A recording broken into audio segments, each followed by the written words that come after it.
I want to begin today by just playing a little game with you, if I can, about voice recognition. I'm going to play a little piece, and you got to shout out who it is who's speaking when I turn it off. All right, here's the first one. Ask not what your country can do for you. Tricky. Ask what you can do for your country. What'd you say? Okay, good job. Let's try another one, maybe a little harder this time.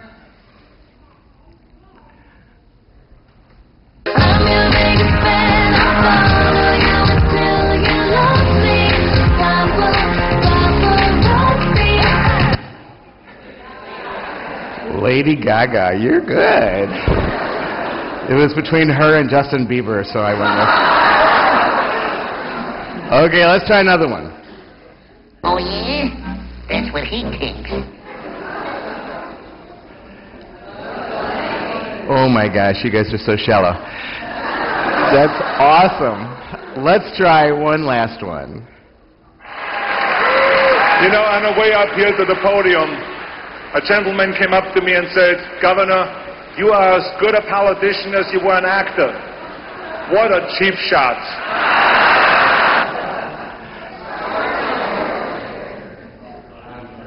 Really impressed.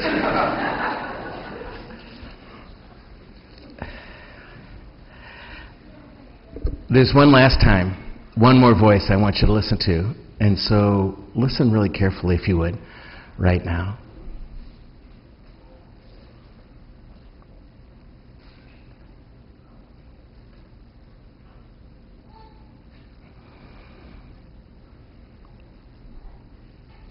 Didn't catch that. Let's try one more time.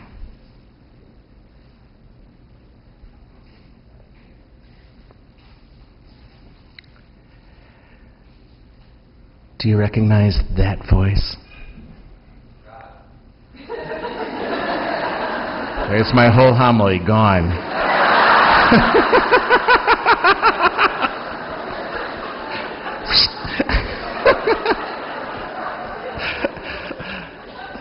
I'd suggest to you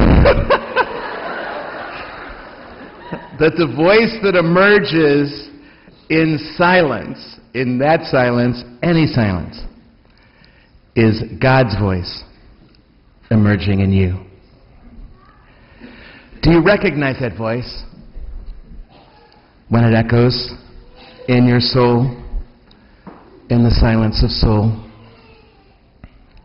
That voice, in the truest sense of the word, is your conscience. It is your supreme authority, beyond which you have no other authority. None. And it is in you. And it is in every single human being. It is your conscience. As the Catechism of our church describes this very Catholic word, our conscience is our most secret core and our identity. There, we are alone with God. That deep inner resonance that sounds inside of us, when we hear something we know is true, when we think something that we think is true, that inner resonance is our conscience.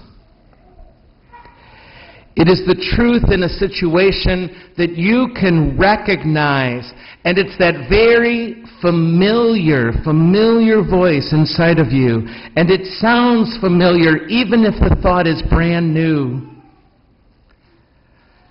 It allows you to hear the truth of a situation.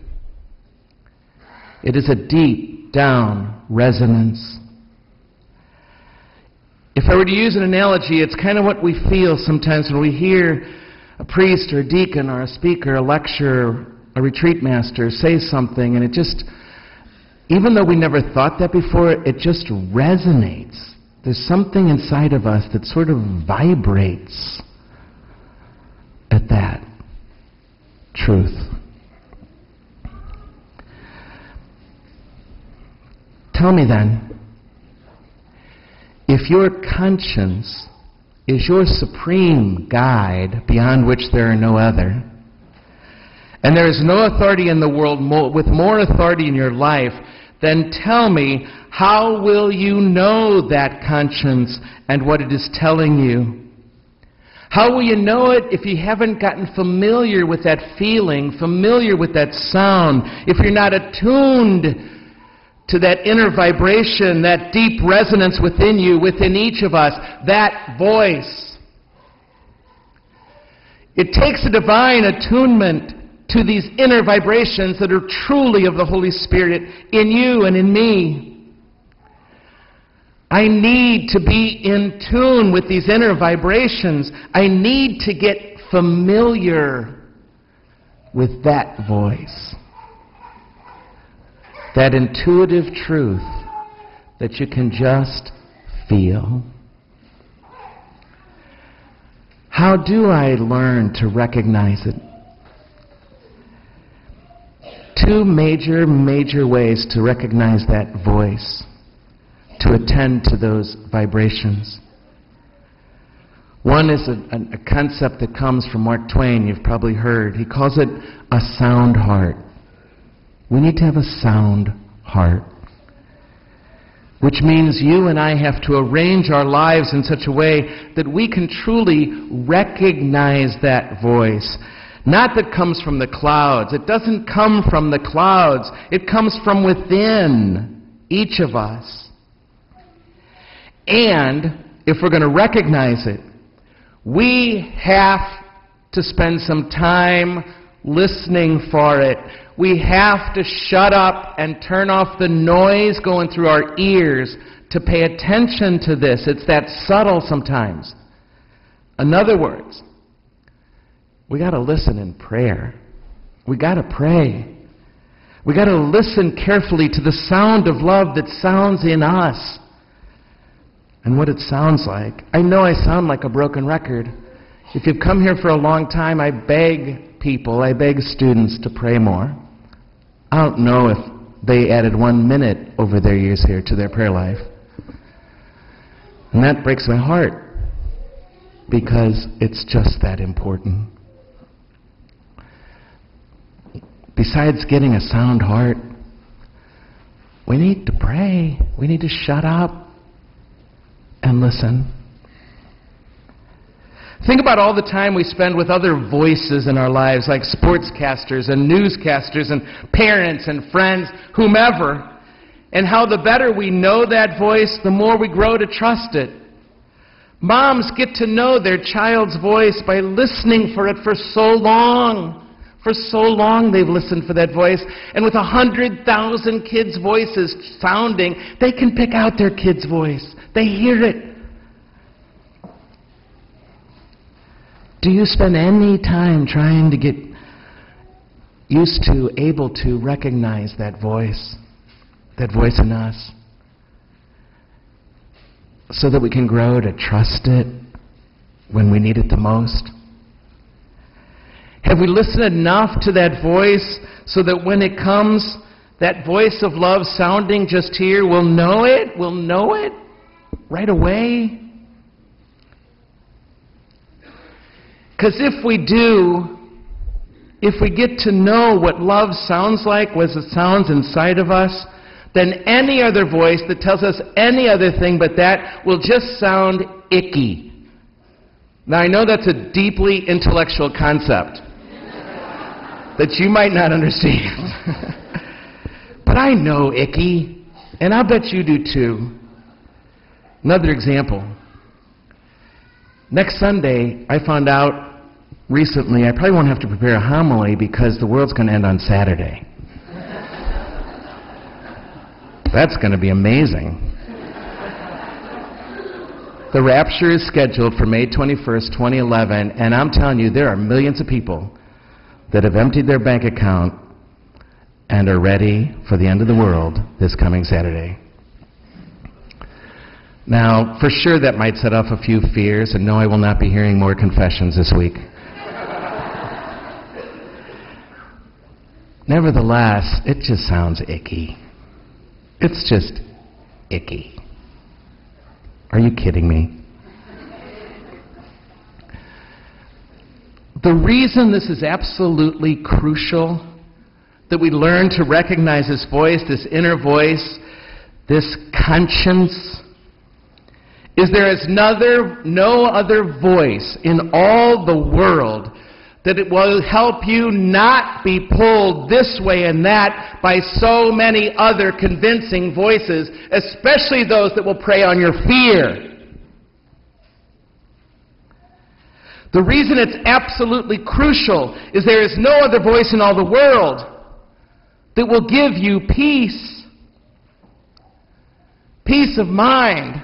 There is no feeling in the world worse than betraying your conscience,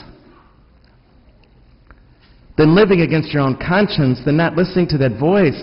I don't want you to know that awful feeling. I want you to know peace, and this will give you peace. The French call it, they have a saying, a soft pillow is a good conscience. So true. And there is no other voice in all the world that will keep you from ultimately failing.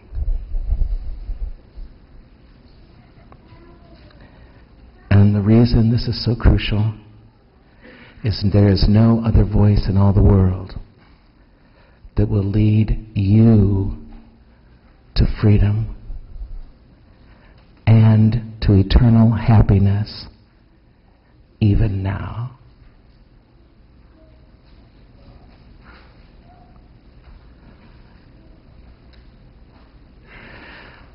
Let's try one more voice. I have a dream that my 4 little children will one day live in a nation where they will not be judged by the color of their skin, but by the content of their character. I have a dream today. Yell it out if you know it. Yeah! Woo!